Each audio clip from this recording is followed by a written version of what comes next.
많은 크리스찬들이 성령님에 대한 오해를 종종 하게 됩니다. 우리는 성부 하나님, 성자 예수님, 성령 하나님을 삼위의 하나님이신 동시에 한 분이심을 믿고 고백하죠. 그럼에도 하나님의 권위까지 온전히 인정하지 못하는 말과 생각들 속에서 성령님을 어떠한 파워나 영향력 혹은 내가 필요할 때 임하셨다가 사라지는 마치 요술 램프의 진이와 같은 존재로 여기는 경우가 간혹 있습니다. 지금도 아주 없다고는 할 수 없지만은 예전에 많은 부흥사들이 성도들을 향하여 이러한 선포를 하였는데요. 개인적으로 참 이해가 되지 않는 그런 선포인데 집회 중에 성령 받아라 라면서 마치 장품을 쏘듯이 외치는 모습들입니다. 그렇게 성령의 장품을 받으면은 사람들이 가지고 있던 문제들, 육신의 문제, 또 재정의 문제, 가정의 문제, 관계의 문제 등 성령님이 그 모든 것이 해결되는 능력으로 여겼다라는 것이죠. 그런데 여러분, 성령님은 하나님이십니다. 성령님이 물건도 아닌데 성령 받아라 라면서 사람이 함부로 어떻게 할 수 없는 그런 하나님이시다라는 것입니다. 우리가 하나님 받아라, 예수님 받아라 라고는 하진 않잖아요. 물론 성령의 능력을 사용한다, 성령의 은사를 받는다라는 표현은 기독교 내에서 흔히 사용되어지는 신앙적 표현이며 성령님의 사역 가운데 실제로 이러한 신비나 그리고 영적인 역사심이 분명히 있긴 있습니다. 하지만 강조하여 말씀드리고 싶은 것은요, 성령님을 그 힘과 능력만으로 축소시켜서 생각해서는 안 된다라는 것입니다. 우리가 기억하시길 바랍니다. 성령님은 단순히 힘과 영향력이 아니라 성부, 성자와 동일한 본질을 가지신 하나님이시며 지정의를 가지신 인격적인 존재다라는 사실을 말입니다. 사랑하는 여러분, 성령 충만하시기를 주님의 이름으로 축복합니다. 그렇기에 성령 충만하다라는 말은요, 내 안에 어떠한 능력으로 가득하다라는 말이 아니라는 거예요. 나와 함께 하시는 하나님 은혜로 가득하며 하나님으로 인한 사랑과 희락과 화평과 오래 참음 등 성령의 열매를 맺어가는 삶이 바로 성령 충만한 삶이다라는 것입니다.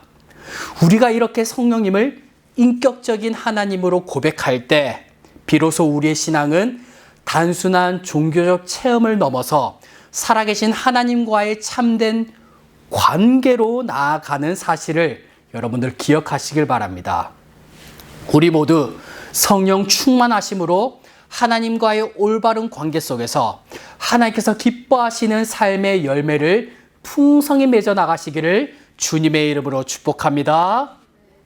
그런데 여러분, 성령님을 하나님으로 바로 알아갈 때 우리는 한 가지 중요한 사실을 오늘 본문을 통해서 보게 됩니다. 오늘 제목이 무엇이었죠? 성령이 이끄시는 삶인데요. 성령님이 우리를 언제나 편안하고 또한 우리가 보기에 좋은 길로만 인도하시는 그리고 이끄시는 분은 아니다라는 것이에요. 오늘 본문은 먼저 그때에라는 시간적 부사로 시작돼요. 즉 오늘 본문은요, 시간적 순서에 따라서 앞선 사건의 흐름 속에서 내용의 전환을 알리는데요. 그렇다면 그때는 언제일까요? 바로 예수님께서 요한에게 세례를 받으신 바로 그때를 이야기를 합니다. 여러분, 예수님께서 세례를 받으셨습니다.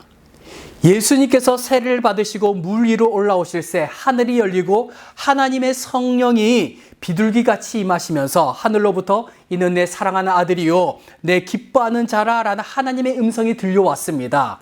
그렇다라면은 이 성령 받고 난 이후의 삶이 그 길이 좋고 행복한 일만 가득해야 되지 않겠습니까? 우리가 지난주 세례에 대한 의미를 여러 가지 보았지만은 그 가운데서 앞으로의 삶이 교회 공동체와 함께 하나님의 인도하심 속에서 믿음 안으로 살아가는 입회의 의미를 가진다라고 말씀을 드렸습니다. 이를 우리의 삶으로 비추어 생각해 본다라면은 교회를 다니기 시작했고 하나님을 믿기 시작했다라면은 앞으로의 삶이 좋은 일만 가득해야 할 것 같고 하는 일마다 다 잘 되며 우리가 생각하고 계획했던 대로 다 잘 돼야 되지 않겠습니까? 그런데 성경은요, 우리의 이러한 기대와는 달리 세례를 받으신 이후 성령님께서 정반대의 길로 예수님을 인도하는 모습을 보게 돼요. 오늘 본문 1절 말씀입니다. 우리 함께 읽어보겠습니다. 시작. 그때에 예수께서 성령에게 이끌려 마귀에게 시험을 받으러 광야로 가사. 성령에 이끌려 예수님께서 광야로 가세요. 여러분, 광야는 어떠한 땅입니까? 여러분들이 생각하기에 광야는요, 내가 너무나도 가고 싶은 땅입니까? 아니면은 그래도 좀 피하고 싶은 땅입니까? 좋은 땅처럼 느껴지십니까? 아니면 좋지 않은 땅처럼 느껴지십니까? 우리가 광야는요, 겉으로 보기에는 버려진 땅입니다.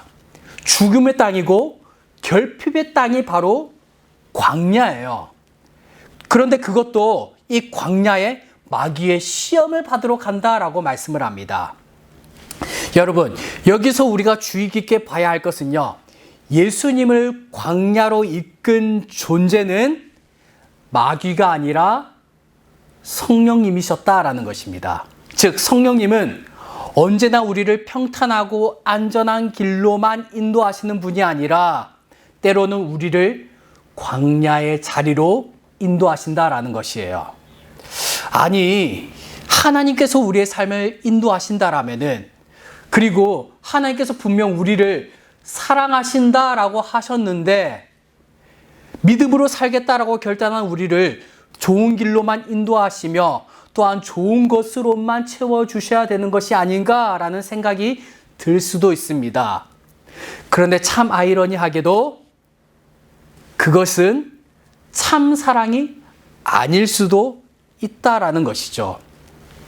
우리가 자녀를 양육하다 보면요, 때론 우리가 우리 아이들을 또한 가르치다 보면요, 무조건 잘해주는 것이 또 한없이 주는 것만이 좋은 양육, 좋은 가르침이 아니다라는 사실을 우리가 알게 됩니다.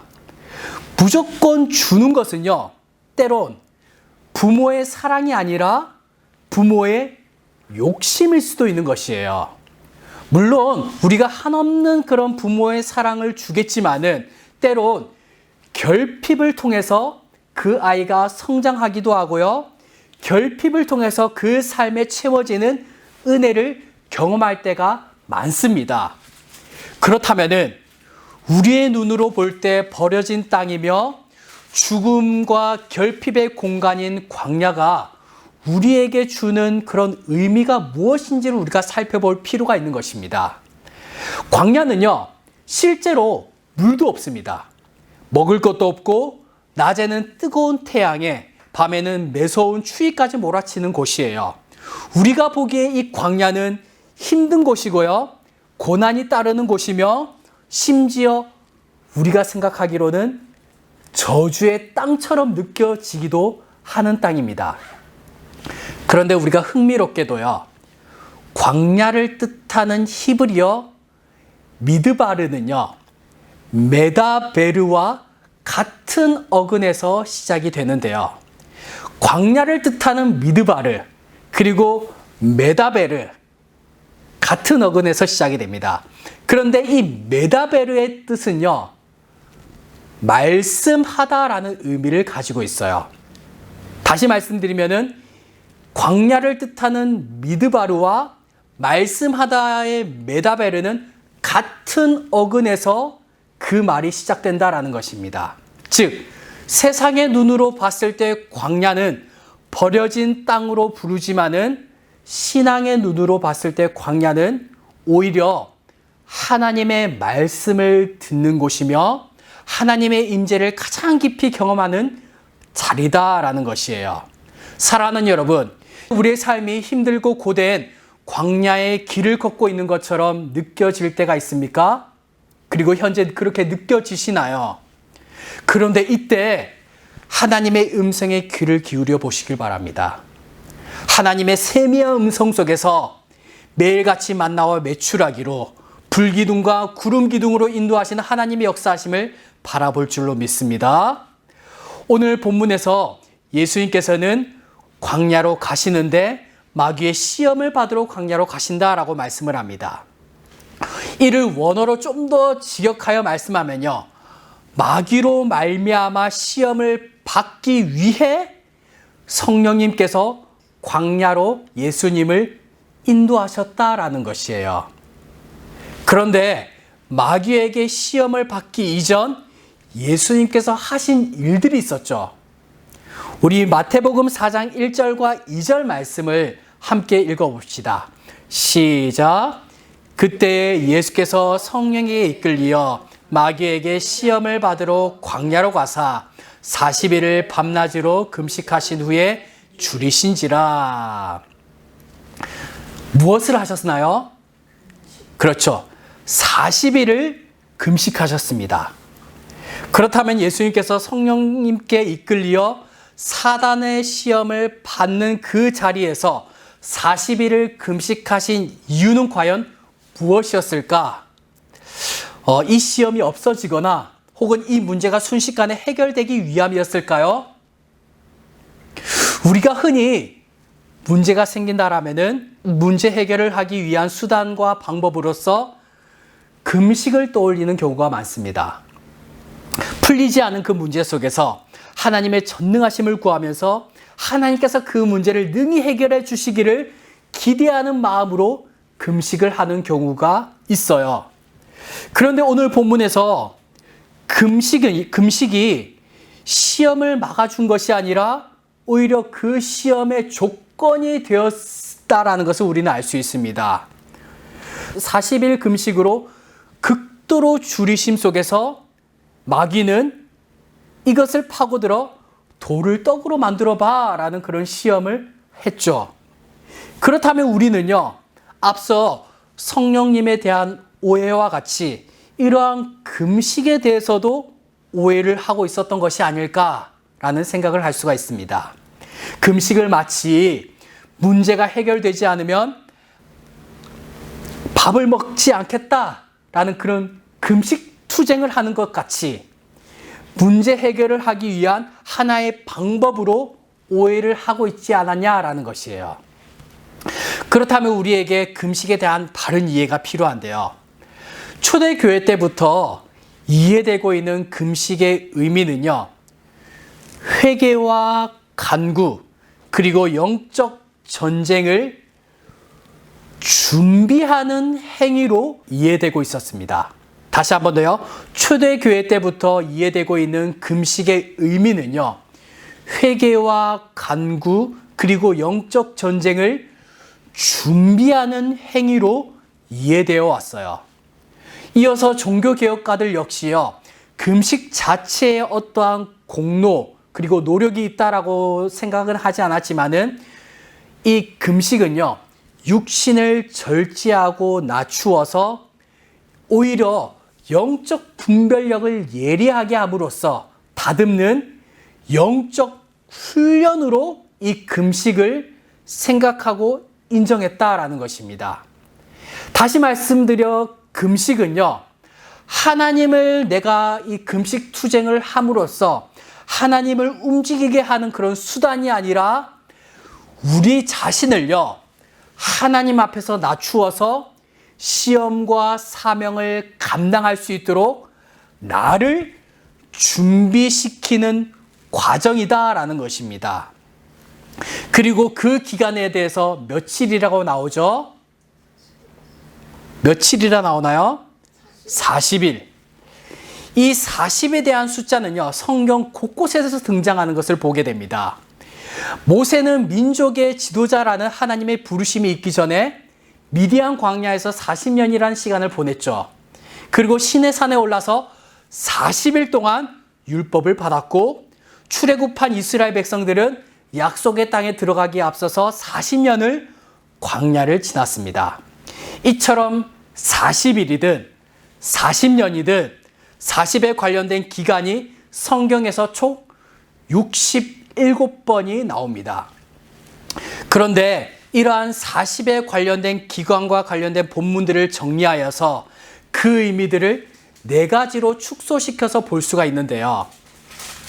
첫 번째는 믿음의 진정성이 드러나는 시험과 연단의 기간이라는 것입니다. 그리고 두 번째는 하나님의 공의에 앞서서 회개와 심판의 유예 기간을 의미해요. 세 번째는 새로운 사명과 시대를 맞이하기 위해 내면이 빚어지는 준비와 전환의 기간이라는 것입니다. 마지막 네 번째는 하나님의 임재와 계시가 집중적으로 임하는 기간이에요. 이를 종합해 본다라면은 40이라는 기간은요, 하나님의 역사하심이 일어나기 전에 그 역사하심을 준비하는 시간이 바로 40이라는 것입니다. 오늘 본문에서도 예수님께서 세례를 받으신 후 곧바로 40일간 광야에서 시험을 받으시고 또한 금식하신 것은 공생애를 시작하기에 앞서서 하나님의 아들로서 감당하실 사명을 준비하는 시간이 바로 40일이었고 그리고 금식하는 시간이었다라는 것입니다. 그런데 이러한 준비 뒤에 기다리는 것이 무엇이었나요? 마귀의 시험이었어요. 사랑하는 여러분, 이렇게 하나님의 사명을 감당하고 이루시기 위해서 준비하신 예수님 또한요, 마귀가 시험을 하는데 우리라고 그 시험을 피할 수가 있을까요?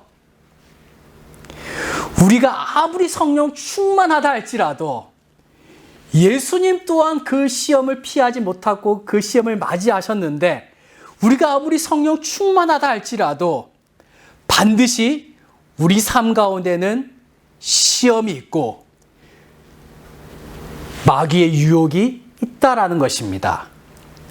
그렇다면 우리가 그 시험에 쓰러지는 것이 아니라 그 유혹에 넘어가는 것이 아니라 거뜬히 이기는 은혜가 있어야 할 것이에요. 그렇다면 그 시험이 무엇이었고 예수님께서는 어떻게 이겨냈는지를 우리가 한번 살펴볼 필요가 있을 것입니다. 오늘 본문 3절과 4절입니다. 우리 함께 읽어보겠습니다. 시작. 시험하는 자가 예수께 나와서 이르되 내가 만일 하나님의 아들이거든 명하여 이 돌들로 떡덩이가 되게 하라. 예수께서 대답하여 이르시되 기록되었으되 사람이 떡으로만 살 것이 아니요 하나님의 입으로부터 나오는 모든 말씀으로 살 것이라 하였느니라 하시니. 아멘. 예수님은 완전하신 하나님의 아들이시지만은 동시에 인간의 육신을 입으신 완전한 인간입니다. 그런데 자그마치 40일을 금식하셨어요. 저도 한 번은요, 예수님의 고난에 동참하고 싶다라는 그런 마음에 한 5일까지 제가 금식을 해본 적이 있습니다. 그런데 뭐 하루 이틀은 사실 크게 어렵진 않았어요. 그런데 3일이 넘어가니까 막 죽을 맛이더라고요. 3일 차부터는요, 보이는 음식마다 내가 이 금식을 끝나면 내가 저 음식 반드시 내가 끝나자마자 먹으리라. 내가 저거 무조건 먹는다. 그렇게 먹을 음식을요, 음식 리스트를 막 정리하고 있더라고요. 여러분, 40일을 금식하신 후 인간의 육신을 입은 그 예수님께서 가장 필요했던 것은 무엇이었을까요? 바로 떡이었을 것입니다. 먹을 것이었을 것이에요. 그 순간 예수님의 가장 연약한 부분은 배고픔이었을 것이고 사탄은 정확히 그 연약함을 파고들었던 것입니다. 이 돌들로 떡덩이가 되게 하라라고 말입니다. 그런데 여러분, 3절을 다시 한번 넣어봅시다. 3절 다시 한번 읽겠습니다. 시작.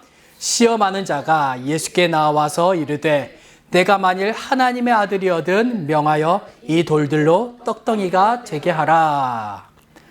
사탄은요, 내가 만일 하나님의 아들이거든 이 돌들로 떡덩이가 되게 하라라고 말을 합니다. 이 조건문 안에 사탄의 진짜 의도가 숨어 있는 것이죠.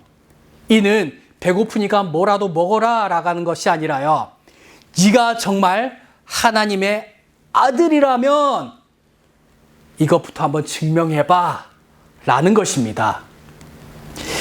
예수님은 완전한 인간이기에 배가 고프셨지만요, 완전하신 하나님이시기 때문에 돌덩이를요, 떡덩이로 충분히 만드실 수 있으셨을까요? 없으셨을까요? 있지 않으셨겠습니까? 다시 말씀드리면요, 지금 사단은요, 너의 배고픔을 내가 채워줄게. 네가 지금 배고프니까 내가 너의 필요를 채워줄게 라는 그런 시험보다도요, 예수님의 정체성을 흔들고 있는 시험이다라는 것입니다. 네가 정말 하나님의 아들이야? 그러면 이 돌들로 한번 떡덩이가 되게 해봐 라는 그 예수님의 정체성을 흔드는 시험이다라는 것입니다. 사랑하는 여러분, 이처럼 겉으로 사단은 우리의 연약한 부분을 파고들어 유혹합니다. 그런데 그 이면에는요, 우리의 정체성을 흔들고 있다라는 것이에요.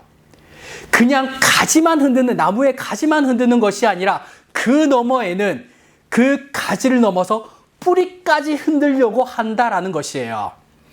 네가 이런 모습으로 살고 있는데, 네가 이러한 배고픔 유혹마저도 넘어가는데 네가 정말 하나님 자녀 맞아? 너 정말 믿음 있어? 그 믿음까지도, 그 뿌리까지도 흔들려고 하는 그런 마귀의 모습이다라는 것입니다.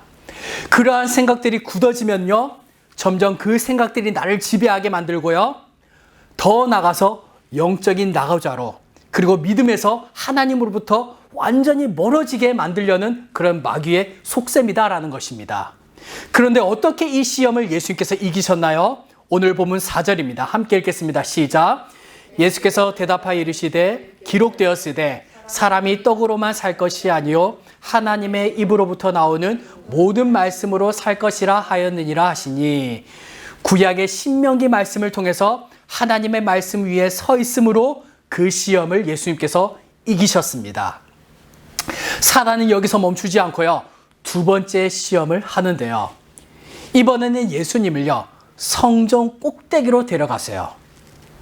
그리고 이번에 사탄이 먼저 시편 91편에 나오는 그 말씀을 인용하여 예수님께 시험을 합니다. 우리가 여기서 아주 중요한 사실을 보게 됩니다. 사탄도요, 성경을 인용한다라는 것입니다. 우리는 흔히 많은 사람들이 이러한 오류를 범할 때가 있습니다. 봐봐, 성경에 이렇게 나와 있지 않냐?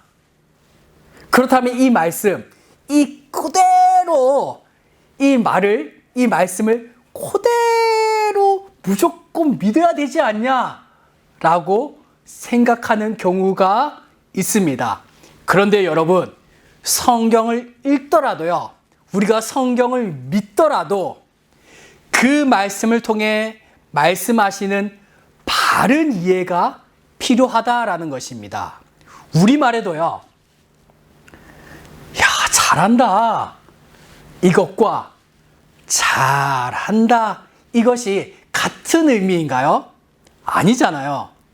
상황에 따라서 텍스트는 같다 할지라도 그 의미가 완전히 달라지는 것이죠. 즉, 성경의 문맥과 의도 속에서 그 성경의 의미를 제대로 알아야 한다라는 것입니다. 우리의 삶 가운데서 이러한 것들이 많은데요, 가장 먼저는 우리가 이단을 떠올릴 수가 있을 것입니다. 앞뒤 문맥 의도는 무시한 채 여기서 한 구절, 저기서 한 구절, 막 한 구절씩 들고 와서 막 짝을 맞추어서 성경을 해석하는 방식들, 아주 위험한 해석 방식입니다. 그리고 이단은 아니지만요, 이 성경 구절이 뭐 좋다라고 해서 마치 이 성경 구절이 축복과 같은 그런 구절과 같다라고 해서 사용하는 잘못된 그런 예도 있는데요. 그 대표적인 예로 욥기에 나오는 내 시작은 미약하였으나 내 나중은 심히 창대하리라 라는 말씀이 대표적인 예일 겁니다. 이 구절을요, 정말 많은 음식점들 속에서 걸고 명패를 걸게 되는 그런 문구인데요. 사업의 번창과 축복을 위해서 지금은 아주 미약하지만은 나중에 심히 창대할 것이라는 그런 축복 속에서 이 구절을 아마 걸었을 것입니다. 그런데 이 의미는요, 이 구절의 의미는요, 축복의 의미가 아니다라는 것이에요. 우리가 겉으로 보기에는 축복처럼 보이지 않습니까? 그런데 이 구절은요, 욥의 친구 빌닷이요, 욥을 비난하기 위해서 이 말을 사용했던 구절입니다. 즉, 이 구절은요, 축복의 의미가 아니라 성경 안에서는 비난의 의미로 사용되어졌던 구절이에요. 그렇게 우리는 성경을요, 한 구절 한 구절 끊어서 읽고 보는 것이 아니라 그 구절의 앞뒤 문맥과 의도를 잘 분별하여 읽고 묵상해야 한다라는 것이에요. 앞선 시편 91편, 마귀가 인용했던 시편 91편의 문맥은요, 하나님을 신뢰하며 살아가는 자에게 주시는 보호의 약속입니다. 다시 한 번 더, 하나님을 신뢰하며 살아가는 자에게 주시는 보호의 약속입니다. 여기서 중요한 것은요, 하나님을 신뢰한다라는 거예요. 그 사람에게 주시는 약속이다라는 거예요. 그런데 사탄은 그것을요, 하나님에 대한 신뢰보다 시험해서라도 이 보호를 확인해 봐라 라는 뜻으로 사단은 왜곡시킨 것이죠. 여러분, 신뢰는요, 확인하고 나서 하는 것이 아니라 확인되지 않음에도 불구하고 붙드는 것이 신뢰입니다.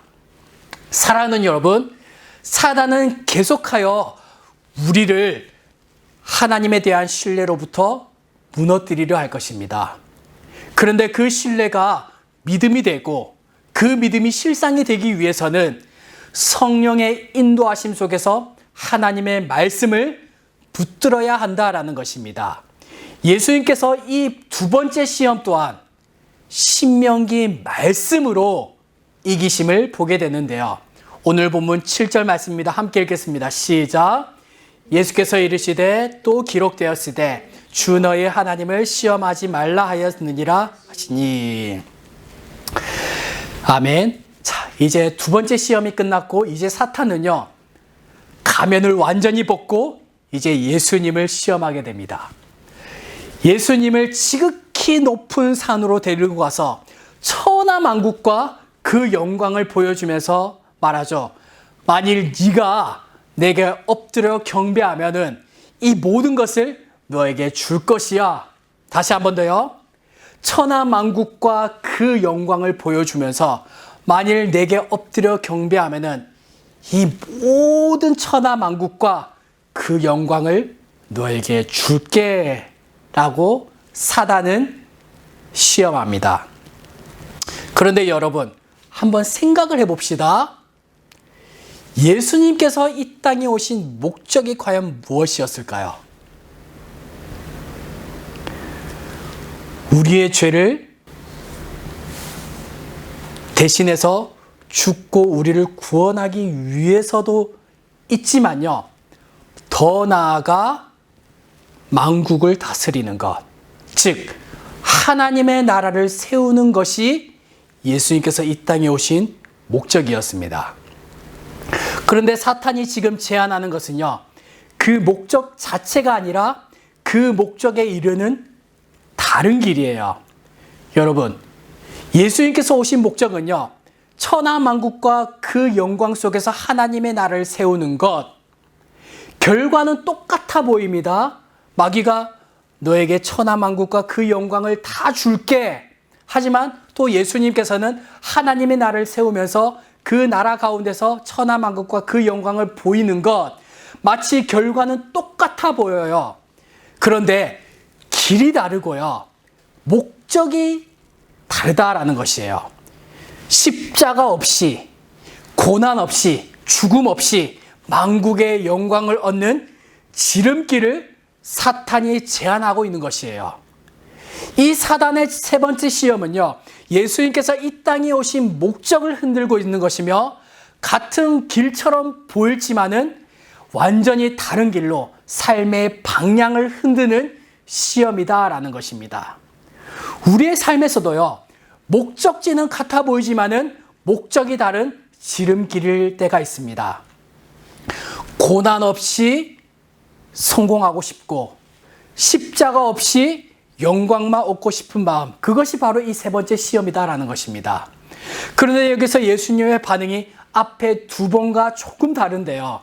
앞에 두 시험에서는 기록되었으되라는 말로 시작되지만은 이번에는 먼저 사탄아 물러가라 라면서 명령형으로 선포하신 후 이 신명기 말씀을 인용하세요.